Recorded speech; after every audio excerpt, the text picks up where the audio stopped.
Bonjour à tous et bienvenue dans cette vidéo Watchmen épisode 5. Alors là, peut-être que c'est le meilleur épisode tout simplement pour l'instant. Bon, bien que j'adore le premier, j'adore le troisième, bon en gros je les aime tous. Allez, troisième exceptionnel, premier absolument génial, et là vraiment je trouve qu'on est dans les meilleurs épisodes de la série depuis le début. Voilà. C'est pas que l'histoire avance à grands pas, parce que, voilà, je le répète encore, on est sur Watchmen, on est sur du Damon Lindelof, on est sur quasiment du Leftovers, même j'ai envie de te dire, mais on avance beaucoup sur les personnages, et on va avancer quand même un petit peu dans l'histoire, on va parler dans la partie spoiler. Alors, je me tâte toujours pour dire, est-ce qu'il faut vraiment lire le comics, ou alors, est-ce qu'on peut s'en passer? Eh ben, je sais toujours pas répondre à cette question, parce que je trouve qu'il y a énormément de choses, énormément d'explications par rapport au contexte du comics, notamment par rapport à la fin du comics, c'est-à-dire qu'il va y avoir une scène à la fin, que je ne spoilerai pas ici, mais qui est clairement explicative de ce qui s'est passé en fait à la fin de Watchmen. Et en même temps, je me dis, ah, ce serait dommage de ne pas le lire parce que il y a beaucoup de références, et puis on est vraiment dans cette continuité. On est dans la continuité du comics. Donc oui, c'est une nouvelle histoire, bien sûr, avec de nouveaux personnages, mais il y a quand même cette continuité dans le comics qui peut poser un peu problème si on n'a pas lu, effectivement, le comics de base. Donc, je me tape toujours un peu sur cette question. Des fois, je me dis, oh, tu sais, il n'y a pas forcément besoin de lire. Et puis, des fois, je me dis, ah, mais quand même, quand même. Donc, je sais pas. Faites comme vous voulez. Si vous l'avez lu, c'est mieux. Si vous en êtes au 5e épisode, je pense que peut-être que certains qui étaient super intéressés par le comics l'ont peut-être déjà lu. Donc, ce sera toujours plus intéressant. En attendant, on va rentrer très vite là, tout de suite même maintenant, hein, dans la partie spoiler, parce que c'est très difficile de parler de cet épisode 5, qui est extrêmement riche sur un des personnages, attention, spoiler, sur le personnage donc de Looking Glass, qui était plutôt apprécié hein, depuis le début de la série.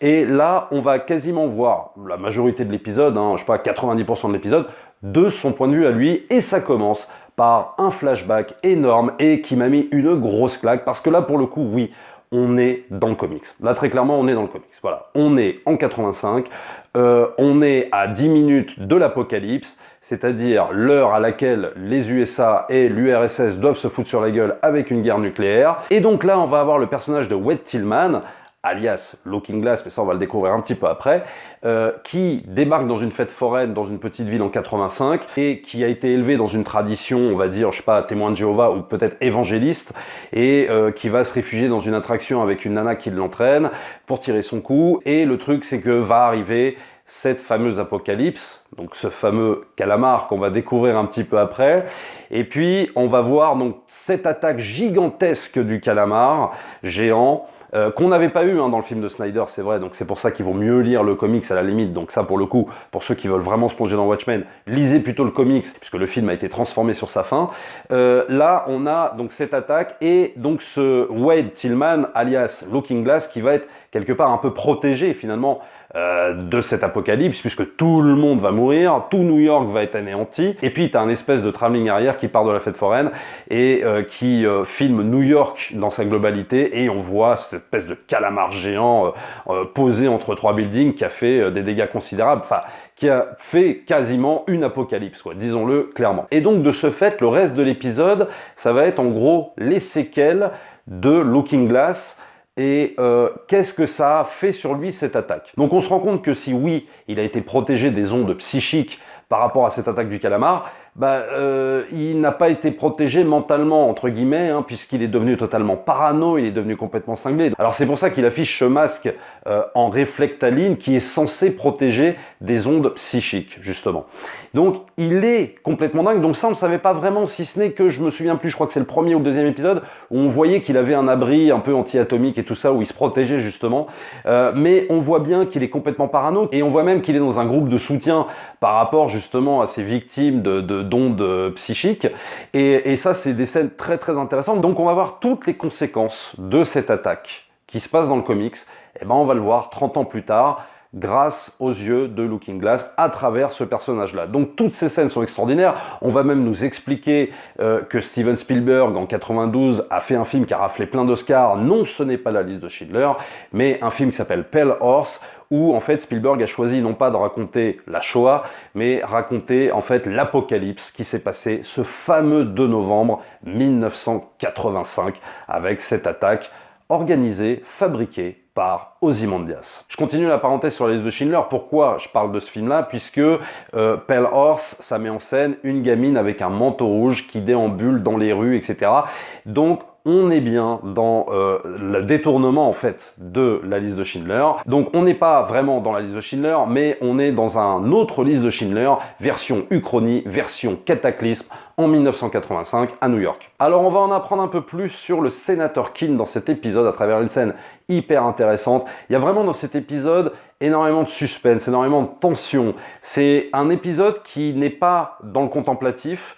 On est vraiment là dans le feu de l'action, même si oui, ce que je disais par rapport en début de vidéo, les résolutions d'intrigue ne sont pas là à s'imposer par rapport à tout l'épisode. Et c'est aussi pour ça que cet épisode vraiment, pour moi, est dans le haut du panier, notamment à travers une scène où Looking Glass va infiltrer la fameuse église de la 7e cavalerie et il va découvrir que le sénateur Keane fait partie de cette 7e cavalerie. Et là où l'idée est très intéressante par rapport à cette idée que le sénateur Keane fait partie de la 7e cavalerie, c'est qu'en gros, c'est en fait un agent, on va dire, entre guillemets, infiltré dans cette 7e cavalerie, ainsi que Judd, aussi le policier est tué dans le premier épisode, qui lui aussi était un agent infiltré, pour finalement calmer, pour préserver une espèce de paix entre la 7e cavalerie et la police, pour ne pas revivre en gros cette fameuse nuit blanche qui avait tué justement des flics. Donc le but est de maintenir une paix très fragile. En même temps, c'est super ambigu parce que ce sénateur Keane prépare quelque chose avec la 7e cavalerie, avec les portails qu'on voit au début dans cette scène de l'église, et également avec ces fameux téléporteurs. On n'en sait pas plus pour l'instant, si ce n'est que dans cette scène, on sait que Looking Glass doit absolument neutraliser Angela, Sister Night, parce que peut-être qu'à travers son enquête, quant à savoir qui est l'assassin de Judd, elle pourrait justement anéantir cette paix que le sénateur Keane essaye de maintenir. Donc il s'agirait de la neutraliser. Et puis surtout dans cette scène, le sénateur Keane va soigner en gros les maux, la maladie mentale de Looking Glass, en lui montrant quel était le plan d'Ozymandias et comme quoi tout ça était un gros complot, tout ça était une farce, etc., etc. Donc évidemment, là, on repart dans le comics. Alors là, on rentre pour moi dans la meilleure séquence de l'épisode 5. C'est-à-dire cette fameuse vidéo de Veidt que Looking Glass regarde complètement ahuri, où en gros, Ozymandias donc révèle son plan.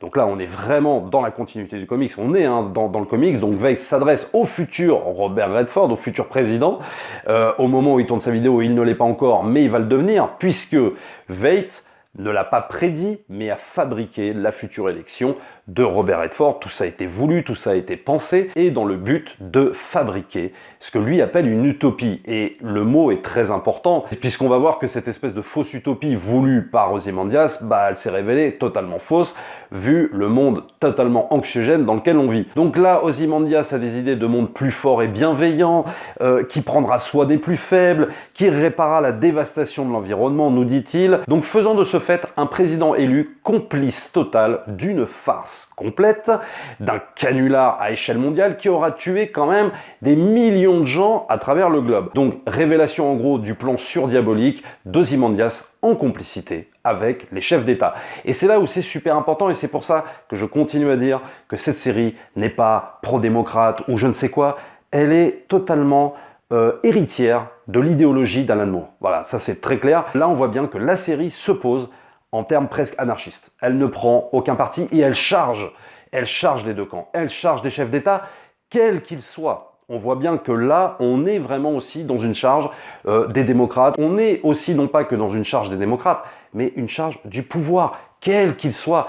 Et ça, c'est l'idéologie de Moore. Voilà, très clairement. Moore, il n'est pas là pour dire « je préfère les démocrates aux républicains » ou je ne sais quoi. Lui, il est dans un discours pour dire « c'est le pouvoir, la critique du pouvoir, quel qu'il soit ». Il ne se laisse pas avoir justement par une idéologie qui serait plus de gauche ou plus de droite. Il s'en fout complètement. Et je trouve que là, la série rejoint vraiment cette idéologie-là. Et c'est pour ça que je me dis toujours que Lindelof a très bien compris le discours de Moore. On va aussi nous parler de la peur, parce que ce 2 novembre, ce fameux 2 novembre qu'on nous évoque beaucoup à travers cette séquence-là, et notamment dans tout l'épisode, puisque l'apocalypse a eu lieu le 2 novembre, on peut évidemment faire un parallèle avec le 11 septembre. Alors non pas partir dans la théorie du complot, parce que moi je ne partirai jamais dans la théorie du complot avec le 11 septembre, ça c'est très clair, mais sur les conséquences en fait du 11 septembre. Et c'est peut-être ce que nous dit là Lindelof, c'est-à-dire qu'en gros, il y a peut-être quelque chose qui est beaucoup plus fort que des avions envoyés sur des tours, ou je sais pas moi, qu'une guerre en Irak ou je ne sais quoi, c'est la peur. Et c'est ce que nous explique en fait Ozymandias, c'est ce que nous explique Veidt,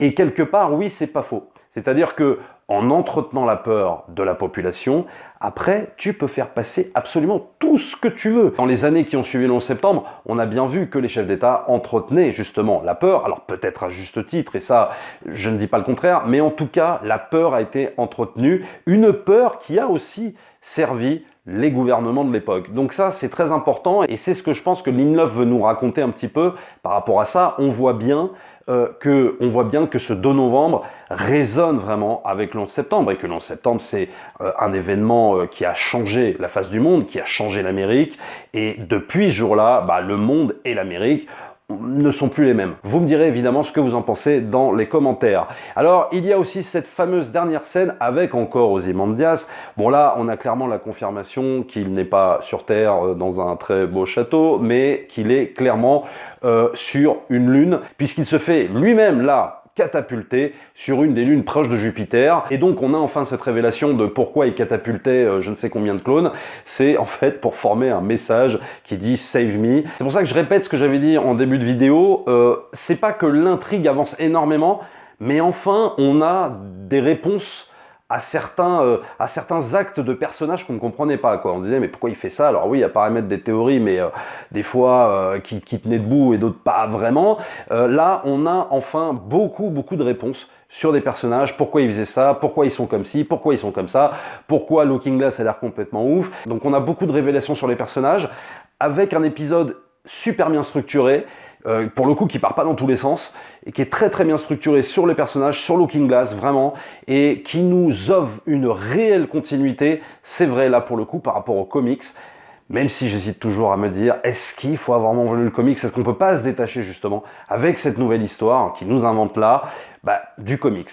Mais de temps en temps, c'est quand même difficile parce qu'il y a quand même énormément de références. On est dans le même univers, on est dans la continuité. Voilà tout ce que je pouvais vous dire sur ce fameux épisode 5 de Watchmen. Ça ne dure toujours pas assez longtemps les épisodes de Watchmen. Pourtant, ça dure 1 heure, mais on a envie que ça dure 2 heures. Ça passe très vite, tellement c'est riche, tellement il y a de rebondissements, surtout dans celui-là. Faut quand même bien l'admettre.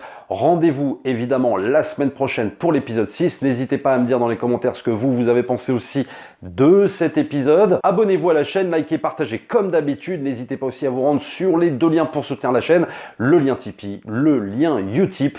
Nous, on se retrouve très vite pour une prochaine vidéo.